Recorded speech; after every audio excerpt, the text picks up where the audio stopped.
سيدنا مولانا محمد اللهم صل على سيدنا. السلام علیکم ورحمۃ اللہ وبرکاتہ. بسم اللہ الرحمن الرحیم وصلی اللہ تعالی علی النبی الکریم. حضرات گرامی، آج ہمیں اللہ کے رسول صلی اللہ علیہ وسلم کی سیرت مبارکہ اور آپ کی مبارک سنت میں نوجوانوں کے سلسلے میں جو خاص رہنمائیاں موجود ہیں ان کے متعلق کچھ گفتگو کرنی ہے. خاص طور پر ہمیں نوجوانوں کی بے راہ روی اور نوجوانوں کا صحیح راست سے ہٹنا اور ان کی عمر کے جو تقاضے ہیں ان تقاضوں کو پورا نہ کرنا، اس موضوع پر مختصراً چند منٹ میں گفتگو کرنی ہے. سب سے پہلے یہ بات سامنے رہنی چاہیے کہ اللہ تعالیٰ نے اپنے آخری نبی حضرت محمد مصطفیٰ صلی اللہ علیہ وسلم کو تمام جہانوں کے لیے، جتنی بھی دنیایں پائی جاتی ہیں، جتنی بھی یونیورسز تک انسان کی رسائی قیامت تک ہوگی، جن کو انسان دریافت کرے گا قیامت تک، ان تمام کے لیے اللہ تعالیٰ نے اپنے آخری نبی حضرت محمد مصطفیٰ صلی اللہ علیہ وسلم کو رحمت بنا کر بھیجا ہے. یہ اعلان فرمایا گیا کہ وما ارسلناک الا رحمت للعالمین، اے نبی ہم نے آپ کو تمام جہانوں کے لیے، تمام دنیاؤں کے لیے، چاہے وہ انسانوں کی دنیا ہو، جنات کی ہو، فرشتوں کی ہو، جانوروں کی ہو، کیڑے مکوڑوں کی ہو، یا وہ دنیایں ہوں جہاں تک انسان ابھی نہیں پہنچ سکا، ان سب کے لیے ہم نے آپ کو رحمت بنا کر بھیجا ہے. اس کا مطلب یہ ہوا کہ اللہ کے رسول صلی اللہ علیہ وسلم کی تعلیمات، آپ کی ہدایات انسان کے ہر پہلو کو مخاطب کرتی ہیں، انسانیت کے ہر گوشے اور ہر حصے سے متعلق ہیں اور اس کو چین، سکون، امن اور آشتی فراہم کرتی ہیں.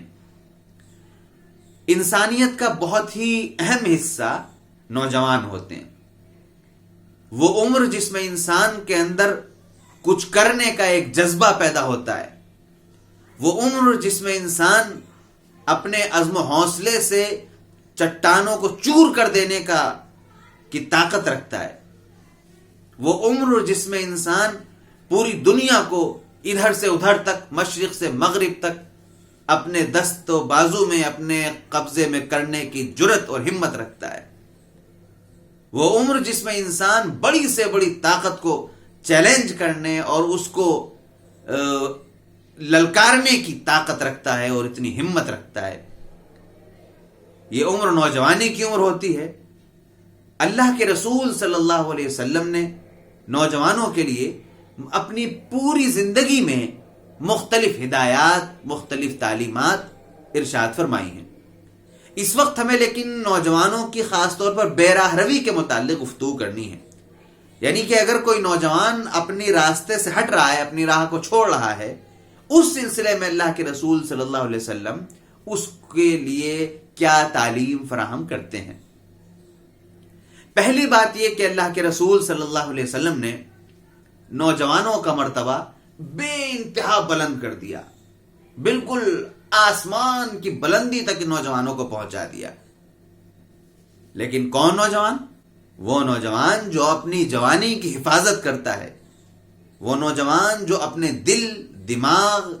آنکھ، ناک، کان، اپنی تمام صلاحیتوں کو بہت پاکیزہ اور ایک سچے پکے انسان کی طرح گزارنا چاہتا ہے اور گزارتا ہے. ایسے انسان کے لیے، ایسے نوجوان کے لیے اللہ کے رسول صلی اللہ علیہ وسلم نے یہ پیشگوئی فرمائی اور اس کو یہ خوشخبری سنائی کہ قیامت کے دن جب ساری مخلوق انتہائی پریشان ہوگی اور اس دن کوئی سائبان، کوئی سایہ کرنے والا، کوئی سکون فراہم کرنے والا نہیں ہوگا کسی بھی طرح کا سوائے اللہ تعالی کے عرش کے سائے کے. کوئی اور سایہ انسان کو میسر نہیں آئے گا.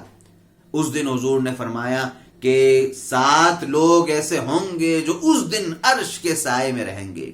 ان میں سے ایک حضور نے فرمایا کہ وہ نوجوان بھی ہے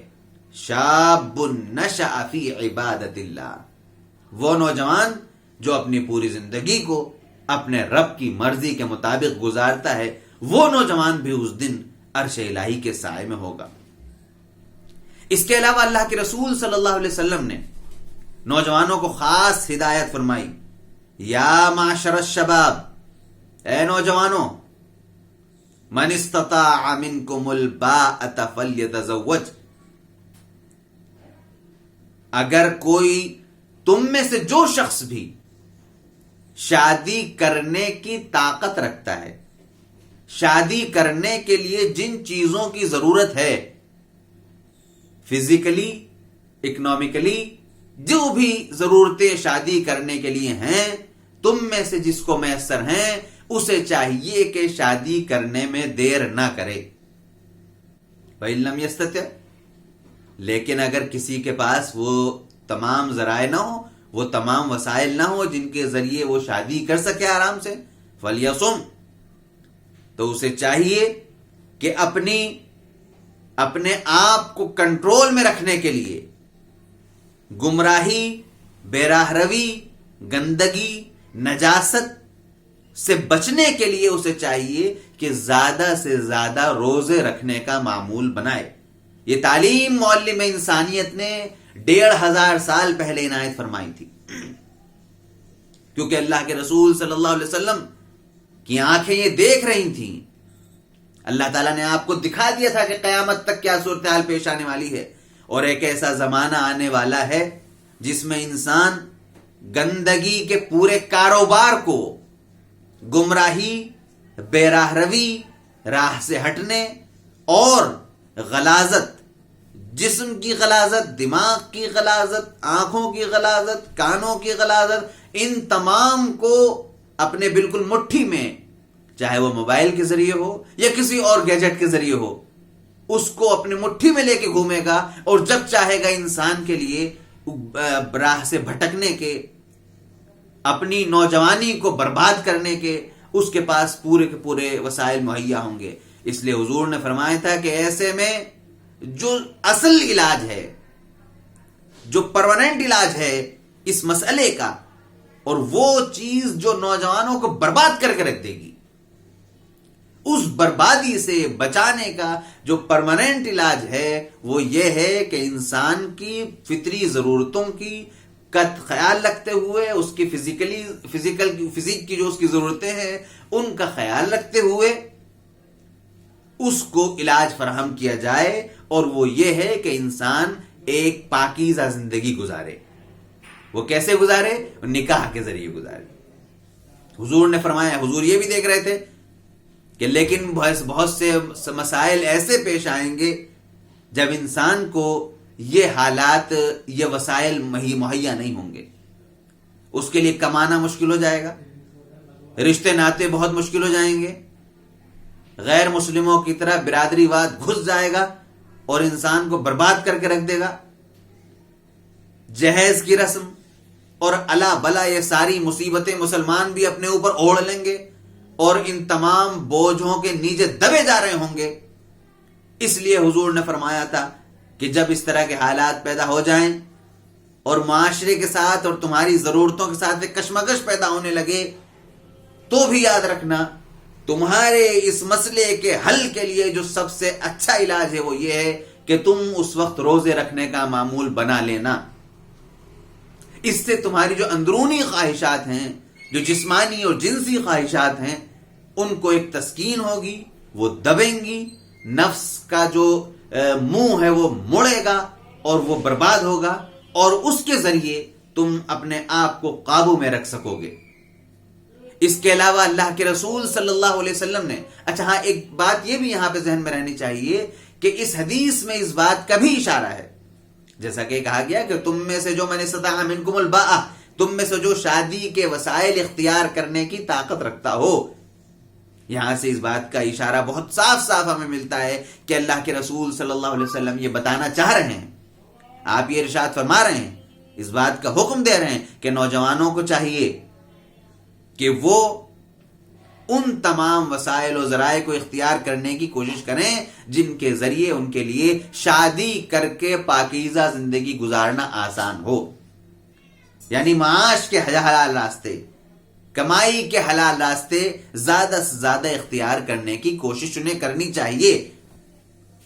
تاکہ ان کی سوسائٹی کی ضرورتیں اور شادی کے بعد بیوی بچوں کی جو ضرورتیں ہوں ان تمام کو اچھائی کے ساتھ، حسن و خوبی کے ساتھ پورا کیا جا سکے. سیرت نبوی میں ایک عجیب واقعہ ہمیں اور ملتا ہے، میں چاہتا ہوں کہ اس کو بھی آپ کے سامنے پیش کروں. اللہ کے رسول صلی اللہ علیہ وسلم کے پاس ایک نوجوان آیا. اس نے حضور سے آگے کہا کہ اللہ کے رسول، آپ مجھے زنا کی اجازت دے دیجیے. حضور نے فرمایا کہ اسے اپنے پاس بٹھایا، اور پھر اب یہاں غور کرنے کی بات یہ ہے کہ آپ نے پہلے اس کا سائیکولوجیکل اور مینٹلی آپ نے اس کو مطمئن کیا،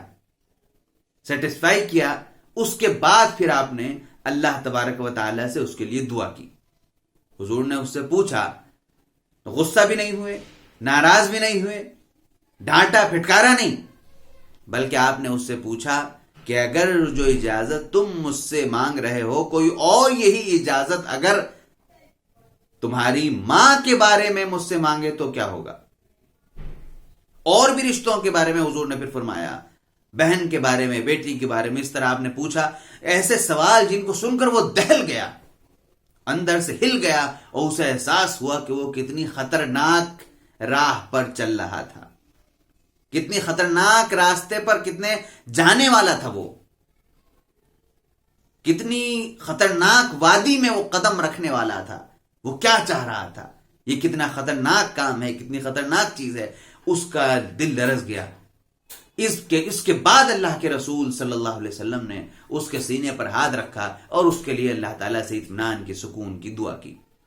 بہت مختصر وقت میں نے صرف بہت معمولی سے اشارات، پورے اشارات بھی نہیں، چند 2-3 پوائنٹ صرف پیش کیے ہیں جن سے ہمیں اس بات کا اندازہ ہوتا ہے کہ نوجوانوں کی بے روی، نوجوانوں کو بے روی سے روکنے کے لیے اللہ کے رسول صلی اللہ علیہ وسلم نے